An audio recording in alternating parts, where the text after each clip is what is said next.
Hi, good afternoon, and thank you so much for coming to my live cast this afternoon regarding 10 job hunting tips and a checklist for best practices for job hunting today.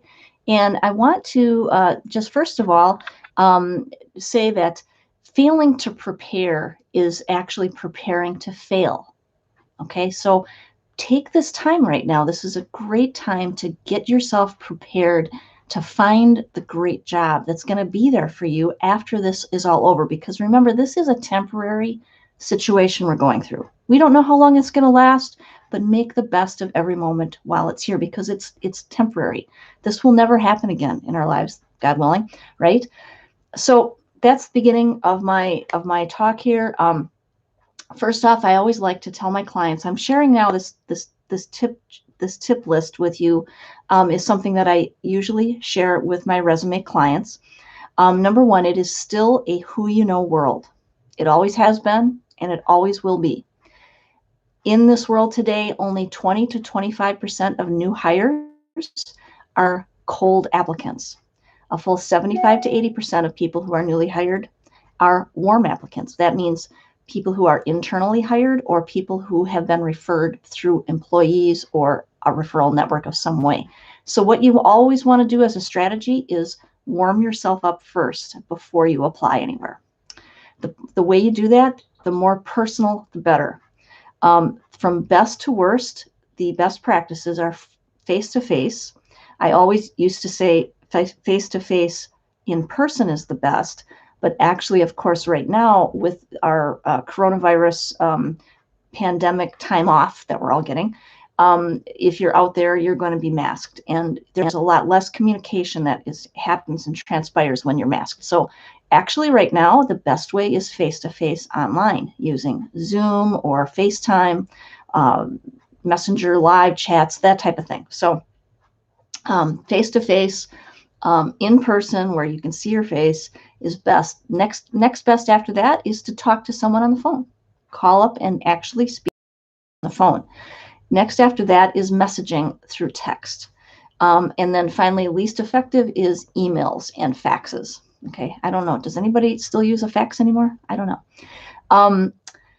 Then you can also I recommend using the Postal Service for follow-ups, for confirming things, and for thank you notes. That will set you apart as well. But that's not that's not actually a way to reach out to people that way. Definitely don't just email things to people. That is the worst, least effective way. So the best methods, now my tips are, number one is always make sure you align yourself with your authentic self first. It's about your emotional intelligence, your EQ. They call it your emotional intelligence quotient. The way you do this is by practicing mindfulness, practicing feeling good. If you are, the point here is that if you are feeling worried, scared, anxious about your employment situation or lack thereof, you're worried about money, you're worried about having a job, finding a job, all of those things, if you're worried about your health, whatever you're feeling scared or upset or angry, that is the absolute worst time to engage in any job hunting activities. Don't even try. If you're feeling that way, go take a nap, take a walk, have a cup of coffee, work in your garden, do something else to get yourself out of that mindset. You want to take care of your mindset first. And the reason you do this is it's like setting your sails. It's like filling your gas tank before you take a trip. It's like, getting a map out and going in the right direction. If you don't do this, if you try to engage when you're feeling negative, if you're feeling angry, if you're feeling blaming somebody, it's going to be the hardest. You're going to have the hardest result. It's going to be the hardest thing to do, number one, and you're not going to get good results from it because that energy that you put out is going to come back to you in some way or imagine. Plus, it's not really connecting with your true self. Your true self is that kid you were when you were 6, 7, 8 years old, and it was your first day of summer vacation, and the sun came up, and it's crack of dawn, and you wake up and you fly out of bed ready to go out and do the fun things that you love to do.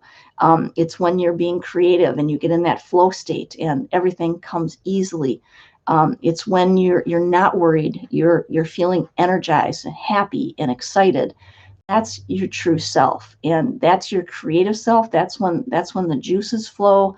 That's when you're feeling on top of the world. That person is there all the time. And so there are practices, and I help people to, there's at least 22 to 25 different practices that you can engage in on a daily basis to practice being in that state of mind, which is our natural state of mind. It's actually not normal and natural. It's not really you when you're angry and upset and fearful. Okay. So I always tell people, set your sales first, get aligned with your emotional intelligence mindset first before you do anything. So in terms of actually applying for positions, the easiest way is an internal job posting at the company where you're currently working. Of course, that may not apply to you. But even if you have been recently laid off and that company is not closed, stay in touch with them. Stay in contact with those people. Offer to assist, in any way that you might be able to post things for them online, or do any kind of research that you might be able to help them with.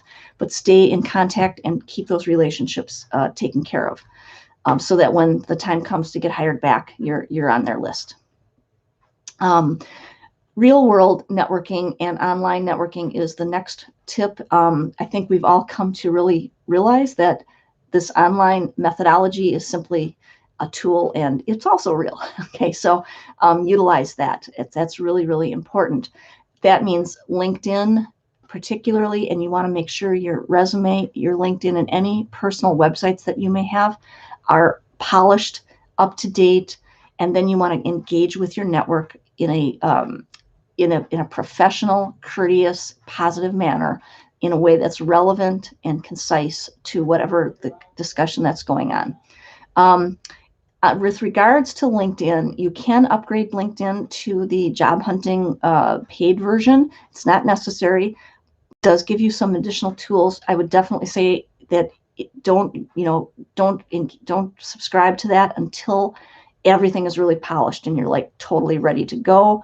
And then you can turn that on and subscribe just on a month-to-month basis for as long as it's needed. It does give you some good tools, but it's not completely necessary to do that.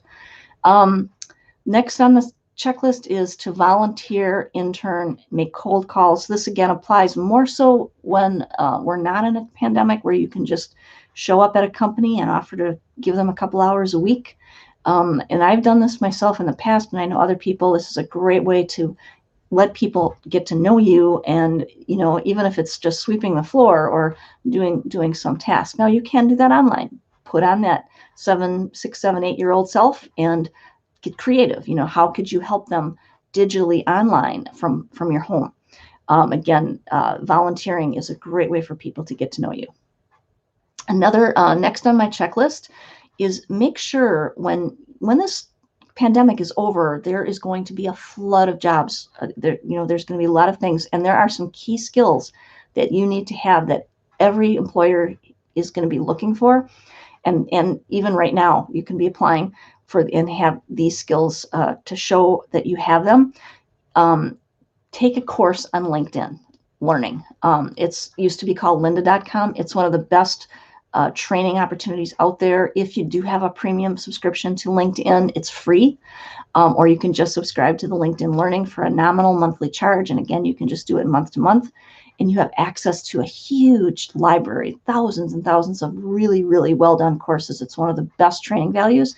And the cool thing is that when you're done with that course and it tracks your progress through it, when you're done with all the modules, it will give you the opportunity to, in a single click, put a certificate into your LinkedIn profile. And that immediately shows a prospective employer or recruiter, oh, this person is interested in growing. They're not stagnant. They're moving and learning new things. They know how to learn, and they know how to utilize online training. And all of these are very much in demand skills right now, of course. So that's that tip. Next is to be engaged on LinkedIn with video blogs, live LinkedIn Live Learning. blogging and writing, and just be actively engaged. Again, being very relevant content and sharing knowledge that you may have about your specialty, and practice your why and what and how story. So, why are you interested in what you're interested in? What is it that you're after, and how do you do what you do? Next and last is online job boards and newspaper listings. When you see a job listed somewhere online, if it's in Monster or on LinkedIn or Indeed or Glassdoor, any of these places, you want to make sure you do all of those other things first. You do your research, you research the company, you connect to people on LinkedIn, you ask questions, you reach out, and you get to know those people. And that's how you cross that line. So don't just see a position and just apply for it. The other thing that's really important that a lot of people who have been out of the job market for a while don't know is it's crucially important today, especially as we get into this time when there's going to be this huge flood of applications happening when they do start hiring again. You have to address the keywords on your resume. You have to customize every resume for the specific position you're applying for. Otherwise, you will not make the cut when the ATS system batch sorts a batch of 100 incoming resumes, and the hiring manager says, "Give me the top 25." You want to make sure yours come to the top. The ATS, it stands for Applicant Tracking System or Applicant Tracking Software. It's basically an online database that has become ubiquitous amongst middle to large companies. Anytime you go online and you upload a resume to a job to apply for a job, you're applying into an ATS. It needs to have the keywords for that job description in your resume strategically placed so that it gets captured and you sort to the top of the pile.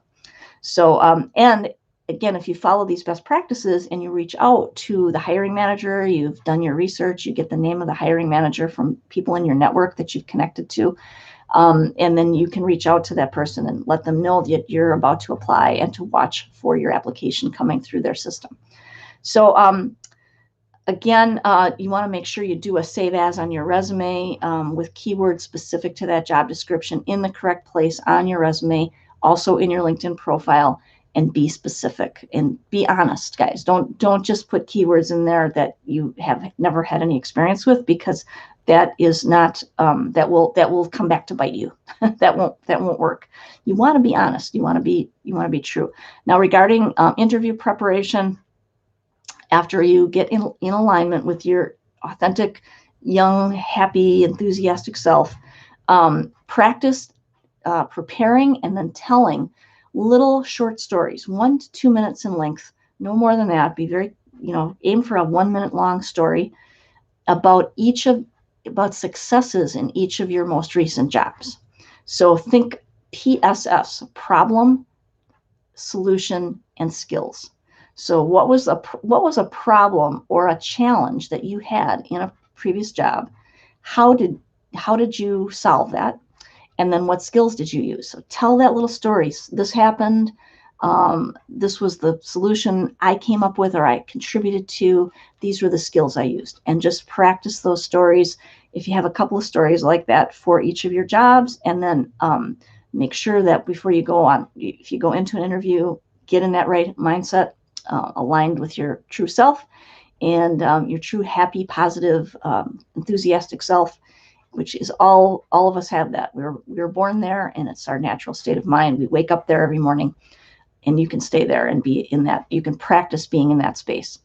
And so, so those are my job tips. I'm going to list down below our links to learn more about how I write resumes, and if I have a free goal checklist planner that I will send a link to, that there's a link to there. And then if you want to book a free strategy session with me and have me help you with your resume, the links are right there. So thank you so much. I really appreciate you taking the time to participate and watch this today. Thank you so much.